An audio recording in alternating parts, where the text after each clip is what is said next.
저희가 흔히 소명 또 하나님의 부르심에 대한 그 두 가지 단계가 있다고 이야기합니다. 첫 번째는 우리를 하나님께서 부르시는데 그 첫 번째 단계는 우리를 구원으로 부르십니다. 두 번째 단계는 구원받는 모든 사람들에게 사명을 주신 그러한 부르심이 있습니다. 여러분들 구원을 받았다면 구원받은 모든 사람들에게는 분명한 하나님의 사명이 있는 것입니다. 아직 자기의 사명이 무엇인지 모르는 사람들은 하나님 앞에 그 사명을 가지고 정말 심각하게 나의 부르심이 무엇인지에 대해서 기도해야 될 필요가 있을 것 같습니다. 오늘 사울을 부르신 그 예수님께서 사울에게 분명한 사명을 주시는 그러한 장면을 우리가 살펴보게 되겠습니다.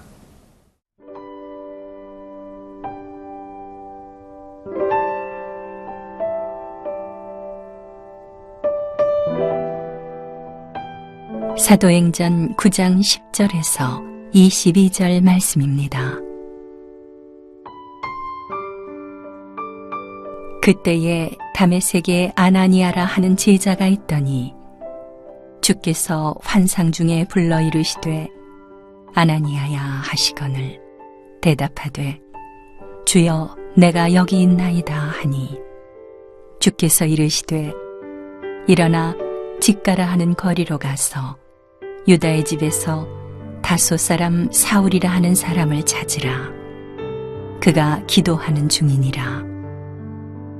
그가 아나니아라 하는 사람이 들어와서 자기에게 안수하여 다시 보게 하는 것을 보았느니라 하시거늘 아나니아가 대답하되 주여 이 사람에 대하여 내가 여러 사람에게 듣사온즉 그가 예루살렘에서 주의 성도에게 적지 않은 해를 끼쳤다 하더니 여기서도 주의 이름을 부르는 모든 사람을 결박할 권한을 대제사장들에게서 받았나이다 하거늘 주께서 이르시되 가라.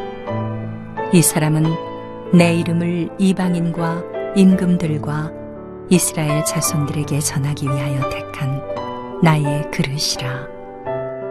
그가 내 이름을 위하여 얼마나 고난을 받아야 할 것을 내가 그에게 보이리라 하시니 아나니아가 떠나 그 집에 들어가서 그에게 안수하여 이르되 형제 사울아 주 곧 네가 오는 길에서 나타나셨던 예수께서 나를 보내어 너로 다시 보게 하시고 성령으로 충만하게 하신다 하니 즉시 사울의 눈에서 비늘 같은 것이 벗어져 다시 보게 된지라.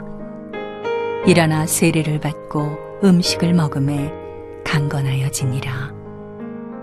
사울이 다메섹에 있는 제자들과 함께 며칠 있을새 즉시로 각 회당에서 예수가 하나님의 아들이심을 전파하니 듣는 사람이 다 놀라 말하되 이 사람이 예루살렘에서 이 이름을 부르는 사람을 멸하려던 자가 아니냐.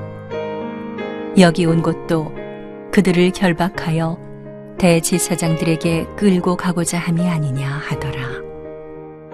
사울은 힘을 더 얻어 예수를 그리스도라 증언하여 다메섹에 사는 유대인들을 당혹하게 하니라. 사울이 예수님을 만나는 그 극적인 그 회심 사건이 있는 그때에 동일하게 다메섹에 아나니아라고 하는 성령으로 충만한 사람이 있었습니다. 주님께서 또 환상 중에 아나니아에게 나타나셔서 말씀하십니다. 그런데 이 10절에 보면 이렇게 기록하고 있습니다. 아나니아라고 하는 제자가 있더니 주께서 환상 중에 불러 이르시되 아나니아야 하시거늘 대답하되 주여 내가 여기 있나이다 하니 여러분들 사울은요 예수님을 만날 때 주여 누구십니까? 라고 물어봤지만 아나니아는 주여 내가 여기 있나이다 라고 말하는 것입니다. 여러분들 준비되어 있는 사람, 영적으로 충만한 사람, 부르심이 확실한 그 부르심을 받을 만한 자세가 되어 있는 사람은 이렇게 얘기하는 것입니다. 주여 내가 여기 있습니다. 수많은 소명을 받은 부르심을 받은 많은 사람들이 이런 고백을 했죠. 아나니아는 준비가 되어 있었습니다. 환상 중에 주님이 나타났다고 그랬어요. 아마도 아나니아는 기도 중에 이 주님을 만나지 않았을까. 그의 영적인 상태는 충만하였고 하나님의 그 소명을 받을 만한 준비가 되어 있었다는 것입니다. 여러분들은 준비되어 있습니까? 여러분들의 사명은 무엇입니까? 여러분들의 사명을 당신은 받을 만한 준비가 되어 있습니까? 주님께서 아나니아에게 특별한 사명을 주십니다. 직가라고 하는 거리로 가면 거기 집에 사울이라고 하는 사람을 찾을 텐데 그에게 안수하여 그가 눈이 다시 보게끔 아나니아로 하여금 하라는 것입니다. 그러자 13절에 아나니아가 대답합니다. 주여, 이 사람에 대하여 내가 여러 사람에게 들었지만 그는 예루살렘에서 주의 성도에게 적지 않은 해를 끼쳤습니다. 그는 나쁜 사람입니다.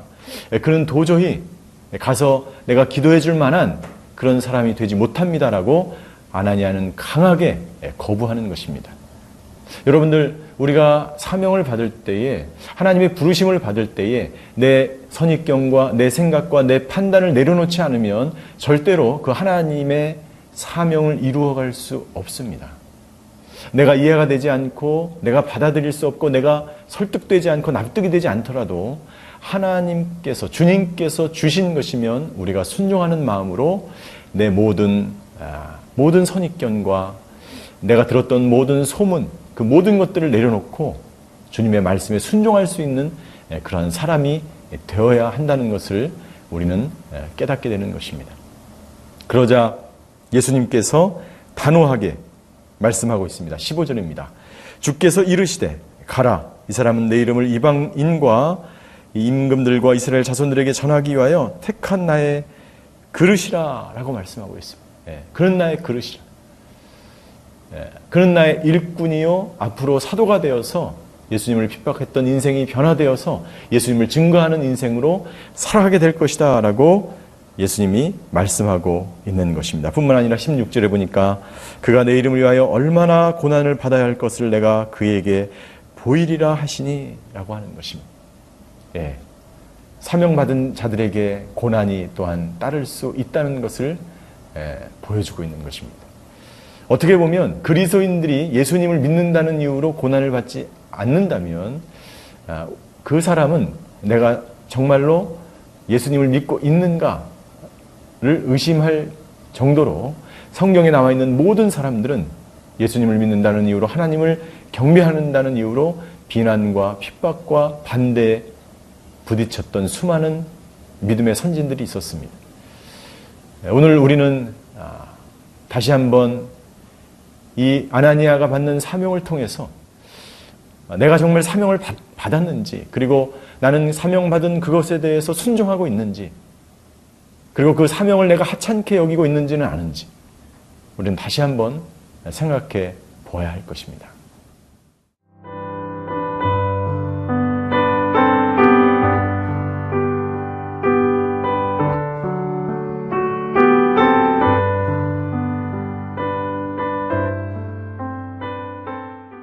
칼빈은 이렇게 이야기하였습니다. 말씀이 가는 곳까지 가고 말씀이 멈추라는 곳까지 멈추는 사람이 바로 하나님의 사람이다. 사명을 받은 사람은요, 하나님의 말씀이 가라는 곳까지 가고 하나님께서 멈추라는 곳에 멈추는 그런 사람. 아나니아가 바로 그런 사람이었습니다. 아나니아는 사울에 가서 기도하고 싶지 않았지만 하나님의 말씀에 순종해서 그것이 자기의 사명인 줄 받아들이고 지금 눈이 멀어서 어둠 가운데, 고통 가운데 있는 사울에게 찾아가서 안수기도 하는 것을 볼 수가 있습니다. 아나니아가 이렇게 이야기합니다. 형제 사울아, 주 곧 내가 오는 길에서 나타나셨던 예수께서 나를 보내어 너로 다시 보게 하시고 성령으로 충만하게 하신다 하니, 두 가지를 이야기하죠. 다시 보게 하시고 또한 성령으로 충만케 하신. 우리 주님이 원하시는 것은요, 단순히 우리의 눈을 뜨고 아픈 것을 고치고 우리의 필요한 것을 주는 것뿐만이 아니라 더 중요한 것은 우리가 성령으로 충만케 되기를 원하는 것입니다. 사울이 다시 보는 것 그거 자체는 중요하지 않습니다. 중요한 것은 사울이 성령 충만하여 그가 하나님의 붙들린 사람으로, 사명받은 사람으로, 말씀에 이끌린 사람으로 살아가기를 우리 주님은 원하셨습니다. 뿐만 아니라 오늘 당신에게, 그리고 우리 모두에게 오늘 우리 주님은 말씀하십니다. 너의 모든 것이 새로워지고 부족한 것이 채워지고 아픈 것이 고쳐질 뿐만 아니라 너의 인생이 영으로, 성령으로 충만해져서 사명을 감당할 만한 사람이 되길 원한다라고 하나님은 우리에게 말씀하고 있는 것입니다. 아나니아가 기도하자 바울의 눈에서 비늘 같은 것이 벗겨졌다라고 되어 있습니다. 그가 이제 비로소 눈을 뜨게 됐다는 것이죠. 여러분들, 이것은 굉장히 상징적인 의미입니다. 사울이 예수 믿는 사람들을 박해하고, 그리고 그가 죄악으로 가득 차 있고 폭력적이고 살기가 있었던 그런 모든 과거의 모든 것들이 벗겨지고 그의 영안이 열려져서 빛으로 나타나신 그 예수님이 누구신지를 정확하게 깨닫고, 그리고 땅끝까지 본인 자신이 영안이 열려서 빛의 삶을 살아가는 그런 사람이 되기 원하시는 하나님의 놀라운 그러한 작업이 이 손길 안에, 이 안수기도 안에, 비닐이 벗겨지는 이 사건 안에 녹아져 들어있는 것이죠. 비닐이 벗겨진 다음에 사울이 다메섹에 있는 제자들과 함께 있었다라고 말합니다. 그리고 즉시로 그는 예수가 하나님의 아들이심을 전파했다라고 기록되어 있고, 사울이 복음을 증거하자 여기에 많은 사람들이 다 놀랬고, 그리고 22절 마지막에 보니까 유대인들은 당혹해 되었다라고 기록되어 있습니다. 그렇습니다. 여러분들, 사울이 예수님 믿는 사람들을 핍박하고 기독교를 핍박하고 주님을 핍박했던 그 사람이 예수님을 증거하고 복음을 증거하자 사람들이 놀래고 당혹스러워합니다. 그것은 당연한 현상입니다. 당연한 반응입니다. 여러분들, 우리가 바로 그런 사람이 되어야 되지 않을까요? 내가 예수님을 믿었더니 사람들이 놀래고 당혹스러워하더라. 내가 술을 마셨는데 술자리에서 술을 거부했더니 예수님 때문에 내가 그 세상의 모든 것들을 거부하고 그것 자체가 예수님을 증거하는 것이 되겠죠. 그러한 삶의 변화가 일어나니까 사람들이 놀라고 당혹스러워했다는 것이죠. 오늘 여러분들, 우리는 이 땅 가운데서 하나님께서 우리에게 사명을 주시고 이 땅 가운데 살아가게 하십니다. 사람들의 사명은 다 다른 것입니다. 사울의 사명이 있고, 그리고 아나니아의 사명이 있었던 것처럼 당신의 사명이 또한 있는 것이죠. 우리가 하나님이 나에게 주신 그 사명을 온전히 수행할 때 사람들은 놀라고 당혹스러워하는 것입니다. 오늘 저와 여러분 때문에 저와 여러분을 보는 사람들이 놀라고 당혹스러워하는 그런 하루가 되시기를 주임으로 축원합니다. 기도하시겠습니다. 사랑의 하나님, 우리에게 사명을 주셔서 감사합니다. 사명이 없는 분들에게는 주님, 그들의 부르심이 무엇인지 말씀하여 주시고, 또 사명을 받은 사람들은 오늘 아나니아처럼 순종함으로 그 부르심에 순종함으로 이루어가는 하나님의 사람들 되게 하여 주시옵소서. 감사드리며 예수 그리스도의 이름으로 기도하였습니다. 아멘.